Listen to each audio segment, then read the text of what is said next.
নাজিল করেছেন।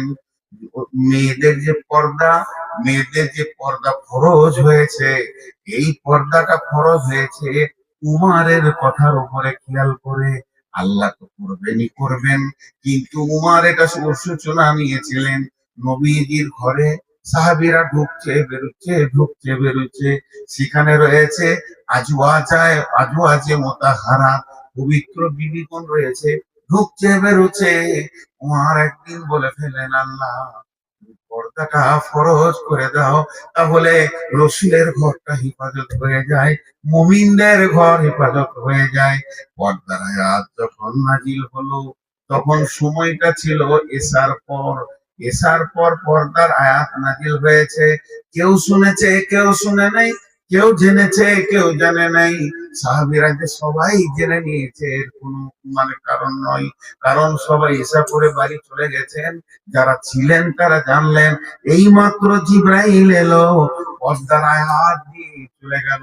উমার কিছুক্ষণ আগে এই কথাটাই ভাবছিল, পর্দা আসলে মেয়েরা হেফাজতের ভিতরে ঢুকে যাবে। আর এই ভাবনাটাকে আল্লাহ কবুল করলেন এবং পর্দার আয়াত নাজিল হয়ে গেল। পর্দার আয়াত নাজিল হলো, কিন্তু সবাই শুনতে পায়নি। এসে পরে চলে গেছে। তখন 5 ওয়াক্তের নামাজে মেয়েরাও মসজিদে নববীতে আসতো।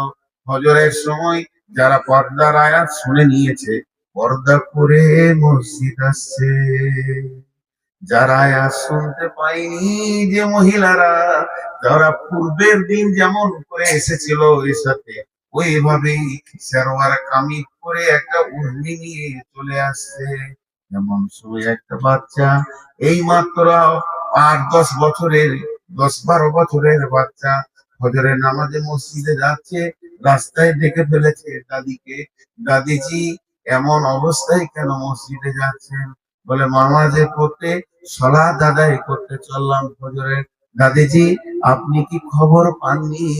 জিবরাইল আমিন কাল সন্ধ্যায় এসে এসার পরে পরে মহিলাদের পর্দাটাকে ফরজ করে দিয়েছে। এরা অবাধ চলতে পাবে না, ছোট কাপড়ে চলতে পাবে না, এদেরকে পূর্ণতা গ্রহণ করতে হবে। পর্দা কমপ্লিট। জিবরাইল এসে আল্লাহর হুকুম দিয়ে চলে গেছে।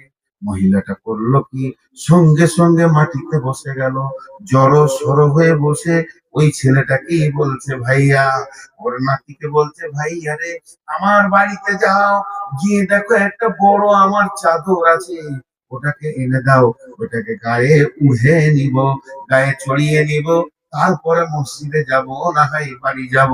তখন ছেলেটা বলছে দাদিজি আপনি তো এখনই শুনলেন, এর আগে তো আপনি জানতেন না, তাহলে এই ওয়াক্তের নামাজটা পড়ে চলে যান, কিংবা আপনি ফজরের ওয়াক্তে আর মসজিদ যেন না, এখান থেকে আপনি ফিরে বাড়ি চলে যান। উত্তরে মহিলাটা বলছে ভাইয়া রে, পর্দা ফরজ হয়েছে ওটা এখনই শুনেছি, আর যখন শুনেছি তখনই আমল করব,